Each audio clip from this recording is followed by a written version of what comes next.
देखिए, इस बीच सबसे बड़ा सवाल यह है कि महायुद्ध कंट्रोल कौन कर रहा है। और साथ ही इस बीच यूक्रेन युद्ध में गाजा का कनेक्शन भी सामने आ गया, जिसका सबसे बड़ा झटका यूक्रेन के राष्ट्रपति जेलेंस्की को लगा। यूक्रेन और गाजा के महायुद्ध में 3 ऐसी बातें हैं जिसका फायदा बड़ा जो है वो सीधे सीधे पुतिन को हुआ है।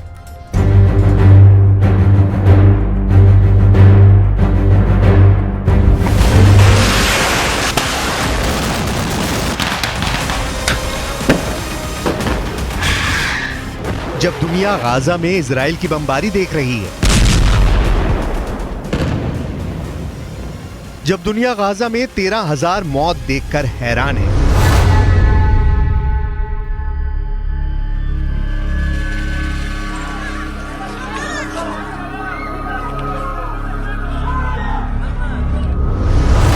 जब अमेरिका के समुद्री बेड़े इजराइल को बचाने के लिए भूमध्य सागर में डेरा डाले हुए हैं, पश्चिम एशिया में जंग के नए नए फ्रंट खुलने लगे हैं।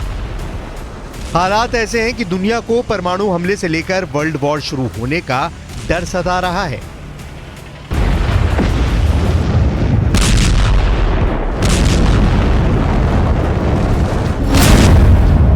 तब पुतिन की फौज ने यूक्रेन के करीब 15,000 सैनिकों को मार डाला है, और यह काम उसने सिर्फ 3 हफ्ते में किया है। यानी हर हफ्ते पुतिन यूक्रेन के 5,000 सैनिकों को मौत के घाट उतार रहे हैं।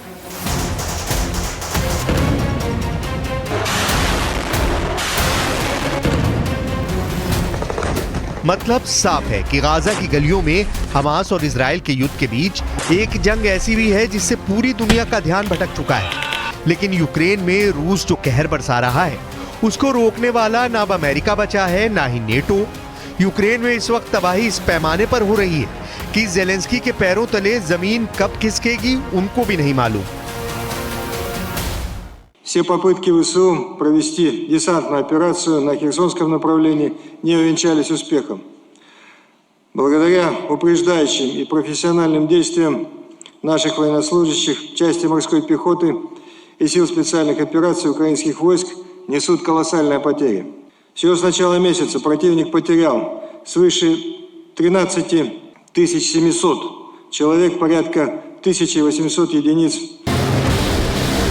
पुतिन का तूफान हमास के हमले के बाद खामोश हो जाएगा, ऐसा बाइडेन सोच रहे थे, लेकिन रूस ने मौके पर चौका लगा दिया है। पश्चिम एशिया में युद्ध वाली आपदा को पुतिन ने बहुत बड़े अवसर के रूप में लिया, और अब जेलेंस्की की सेना चारों खाने चित नजर आ रही है।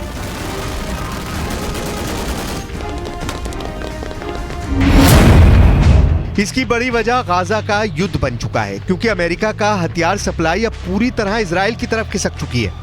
जो हथियार अमेरिका यूक्रेन भेजता रहा है, यानी तोप, गोले, बम, बारूद, सब कुछ अब इजराइल की तरफ जा रहा है। इजराइल इस वक्त गाजा पर 24 घंटे बमबारी कर रहा है, और उसके हथियार खत्म हो रहे हैं। यही वजह है कि इजराइल को फंसा देखकर अमेरिका ने अपने हथियार गोदाम इजराइल के लिए खोल दिए हैं। यही वजह है कि यूक्रेन युद्ध को चलाने वाली अमेरिका की मशीन ठप पड़ चुकी है, या फिर इजराइल के लिए गोले बारूद का उत्पादन कर रही है।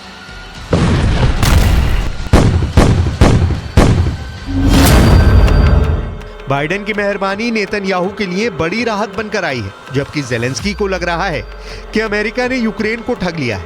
यही इस वक्त यूक्रेन और इजराइल की कहानी है, जो इसकी स्क्रिप्ट पुतिन बाइडेन से लिखवा रहे हैं, जिसका असर नवंबर में देखने को मिला है, क्योंकि पहले 3 हफ्तों में ही रूस की फौज ने यूक्रेन के करीब 15,000 सैनिकों को मार डाला है। यानी हर हफ्ते पुतिन यूक्रेन के 5,000 सैनिकों को मौत के घाट उतार रहे हैं। अब दीविका से लेकर खेरसान के फ्रंट पर पुतिन की फोर्स लगातार हमले कर रही है, और जो जेलेंस्की काउंटर अटैक वाली तैयारी लेकर बैठे थे, वो गाजा के युद्ध में पूरी तरह डूब चुकी है।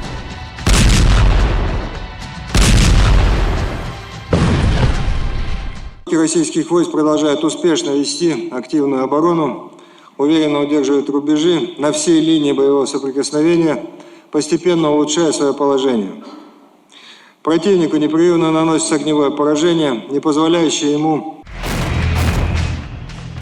इस वक्त यूक्रेन के अवदीविका के लिए बहुत खतरनाक युद्ध चल रहा है। जिस तरह रूस ने बखमूत पर हमला किया था, ठीक उसी तरह अब अवदीविका को घेर लिया है। जेलेंस्की का दावा है कि रूस को अवदीविका की लड़ाई में बहुत बड़ा नुकसान उठाना पड़ा है।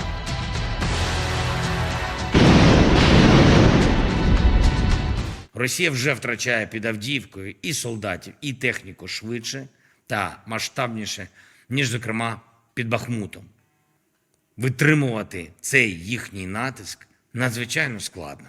І кожен наш воїн, який тримає позиції, кожен наш воїн, який виконує бойові завдання, саме там заслуговує на надзвичайну нашу вдячність.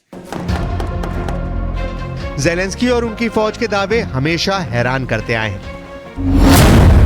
यूक्रेन का ताजा दावा यह है कि युद्ध में रूस के 3,20,000 सैनिक मारे जा चुके हैं। हालांकि खुद बाइडेन ने इन आंकड़ों को कभी गंभीरता से नहीं लिया।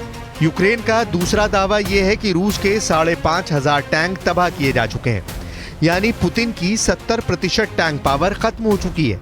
यूक्रेन का दावा है कि रूस की 10,000 बख्तरबंद गाड़ियां तबाह की जा चुकी हैं, यानी पुतिन का 80% नुकसान हो चुका है।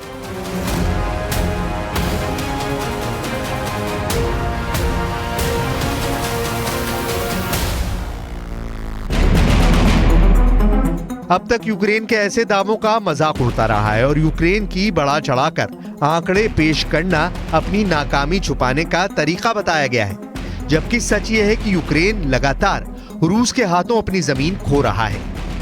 इस बीच जेलेंस्की ने बड़ी हिम्मत दिखाई है। जेलेंस्की ने अपनी राजधानी कीव में खुले आसमान के नीचे आकर एक वीडियो स्टेटमेंट जारी किया है। जेलेंस्की को मालूम है कि पुतिन जब चाहें उनके ऊपर मिसाइल से हमला कर सकते हैं, लेकिन जेलेंस्की ने इस बार रिस्क लिया और यूरोपियन यूनियन में शामिल होने की चाहत के साथ उन्होंने दुनिया को बताया है कि वो रूस के खिलाफ खामोश नहीं बैठेंगे। Рік за роком, крок за кроком ми робимо все, аби у колі зірок на прапорі ЄС, що символізує єдність. Єдність народів Європи сяяла і наша зірка, зірка України. 20 років тому це була романтична мрія. 10 років тому амбітна мета. Сьогодні це реалії. फरवरी 2022 में शुरू हुआ यूक्रेन का युद्ध जब खत्म होता नजर नहीं आ रहा था, तब 7 अक्टूबर 2023 को इजराइल पर हुए हमास के हमले ने जैसे पूरी दुनिया पलट दी। इजराइल फेल हो गया, अमेरिका हैरान रह गया और फिर नेतन्याहू ने नॉन स्टॉप बमबारी वाला युद्ध शुरू कर दिया। इजराइल इस वक्त पीछे हटने को राजी नहीं है और वो हमास पर जवाबी हमले के नाम पर गाजा पर अंधाधुंध बमबारी कर रहा है।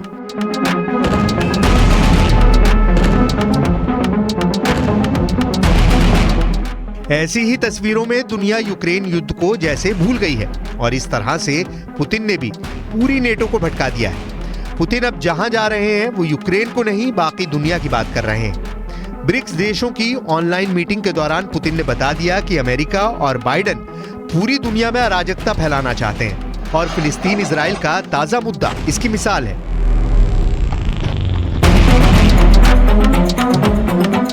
Изгнание мирного населения и разразившаяся гуманитарная катастрофа вызывают глубочайшую обеспокоенность. Только что коллега говорил о гибели большого количества детей. Это ужасно, но когда смотришь, как делают операции без наркоза детям, это вызывает, конечно, особые чувства. Все эти события, по сути, являются прямым следствием стремления Соединенных Штатов монополизировать посреднические। युद्ध को लेकर पूरी दुनिया में अंगारे देखने को मिल रहे हैं। सिर्फ गाजा और यूक्रेन ही नहीं, ये दक्षिण चीन सागर है और यहाँ पर अमेरिका और फिलीपींस की वायुसेना वॉर एक्सरसाइज कर रही है।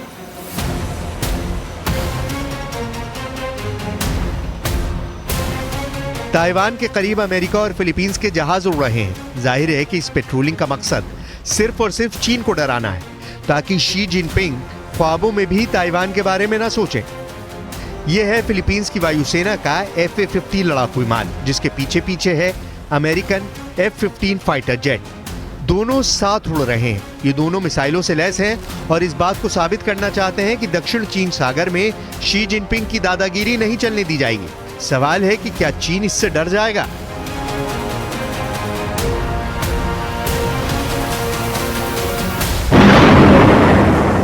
कुल मिलाकर युद्ध के शोले दुनिया के हर कोने में भड़के हुए हैं। यूक्रेन के बाद गाजा में चिंगारी बहुत बड़ी आग बनकर अपने अपने इलाकों को जला रही है। अब फिक्र की बात है कि क्या बाकी दुनिया इससे बची रहेगी।